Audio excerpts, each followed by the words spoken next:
So this game right here is going to be my last Black and White 1 game, so, oh, sad faces, oh no, we're going to bandwagon to Black and White 2, but, you know, Black and White 2 is honestly better, because you get the new forms, and it looks nicer, so you'll deal with it.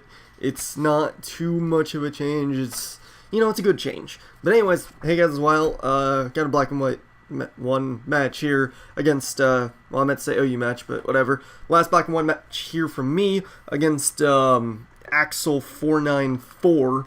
So, you know, OU match. Don't know if I use this team or not. I think I have. Pretty sure I've used this team on YouTube, but, you know, got that stuff there that you guys possibly know. I don't know.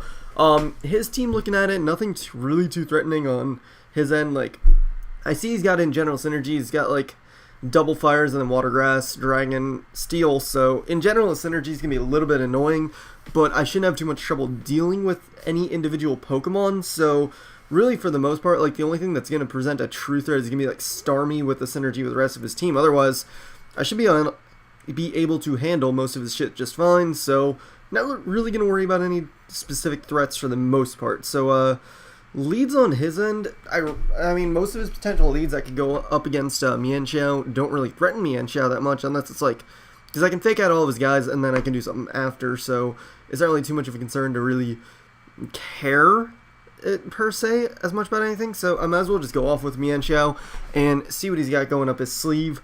So, like I said, got Mienshao lead. He's going to lead off with his Flygon. I'm going to assume it's Choice Scarf, so I'm just going to quick go for Fake Out, just to get a little bit of extra damage off, because why the fuck not?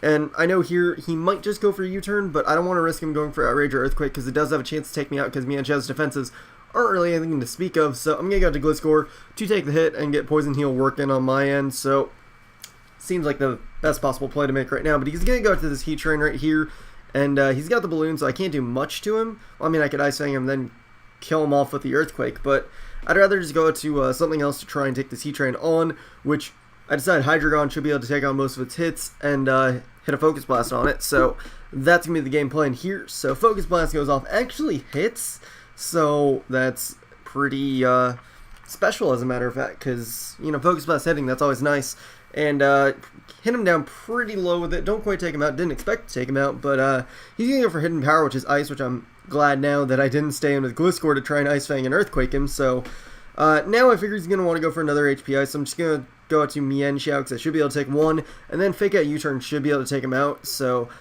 I might as well just go for that. But he scores a crit on me, so that means I lose Mienshao, and it's like, wow, great. Such a good way to start the match, right? But I'm going to go to Celebi now. Since his balloon is broken, I know I outspeed him because I run enough speed investment to do that. I'm just going to take him out with Earth Power, and he's dead, so yay. It's dead. There's not much to really else say about that. So, yeah, it's dead. But now he's going to go out to a Victini, and I obviously can't stay in here. And since he's most likely just a physical Victini, Heat Train should be the best option to decimate it. Plus I can absorb that V-Create, and then I can get Stealth Rocks going, so I might as well do that. But then he reveals to me that he's not actually choiced, so that's good knowledge to have, so now I don't have to worry about it being choiced. And he's Life Orbed, so that'll help wear him down a little bit. But again, just go for Stealth Rocks like I said, because I might as well just get them up, because most important move of the game, right? So get them up. It's a good idea. Just try it sometime. But he's going to go out to the Starmie, and I'm just going to stay in this turn and go for Earth Power, because I know he could at least take one Surf, plus I want to see if he's Life Orb or Leftovers, so then I can kind of judge his set a bit more, and it turns out that he is Leftovers and not Life Orb, so I could take one more Earth Power, especially since I got that special defense drop on him, but at the same time I kind of want to preserve Heat Train a little bit so I can try and do more damage with it later. So I'm going to go to Celebi, who can easily take on any of the Starmie's hits, provided he doesn't predict the switch in Ice Beam, which he really was in no position to do yet, so it's fine by me because I take that Surf fairly well, and I can just go straight for Giga Drain, which probably isn't that smart because he's probably going to switch out, but I was like, like I said before, I don't really fear too much of his shit, so it's just like whatever for me. So go for Giga Drain right off the bat, which is again kind of dumb, but does a little bit, so I at least get a little bit of health back, so I guess that's something. But you know, damage is damage, I'll deal with it. So I can't stay in, obviously, and I figure he's just going to probably predict Heat Train and go for like Brick Break or the Fusion Bolt, so I'm going to go to Gliscor to take any potential hit, and he just goes straight for the U-turn, which obviously does not do really much of anything. and he's actually going to U-turn out to his Magna Zone, which is like, okay, then I run enough speed investment to outspeed a Magna Zone, so I don't know why he went into that, especially since he doesn't have Choice Scarf, as told by that leftover, so doesn't really scare me out, so I'm just going to go straight for Earthquake, but he decides to switch out. Nothing else wants to really take an Earthquake, so he's going to go to Flygon, just to kind of be there and be like, hey, I'm going to avoid the Earthquake, and then I can hit with an Outrage and do absolutely nothing while you get killed with an Ice Shard, which is the general consensus of what's going to happen, so that might as well happen. So, like I said, goes for Outrage, I protect just to scout and make sure, and then I can just hit him with an Ice Fang the following turn, and should be able to take him out, even though I have like no attack investment. I literally have none, so Ice Fang takes him out though, because Flygon isn't known to be the most defensive Pokemon in the world, plus Gliscor's attack isn't that bad, so it's like, you know, it works. But he's going to go out to the Starmie now, obviously, again, can't stay in here, so it's just a choice of what do I want to go into this thing? I mean, I could protect, but I also don't want him recovering up. So I'm going to go to Jirachi, because I'm figuring this thing won't be as useful, so I might as well let it take a hit or two. But he goes for the Rapid Spin, which is like, okay, that's fine. I didn't really need Stealth Rocks anyways. So, I'll takes it. I'll takes it, and I'll hoard it to myself. But, I don't know. But, gonna go for U-turn, because I just want to get some good damage on the Starmie, and that's super effective, so I might as well go for it. But he switches out to Magna Zone, trying to capitalize on being against Jirachi, thinking I'd lock myself into Thunder Punch or Thunderbolt, I don't know. But, now I'm gonna go into Celebi, who has the Earth Power outspeeds and can take it out, plus none of his Pokemon want to switch into Celebi right now, so I might as well use Celebi to that advantage. So, Earth Power will easily kill the Magna Zone, and that's the end of that Magna Zone. So, goodbye Magna Zone. You won't be missed.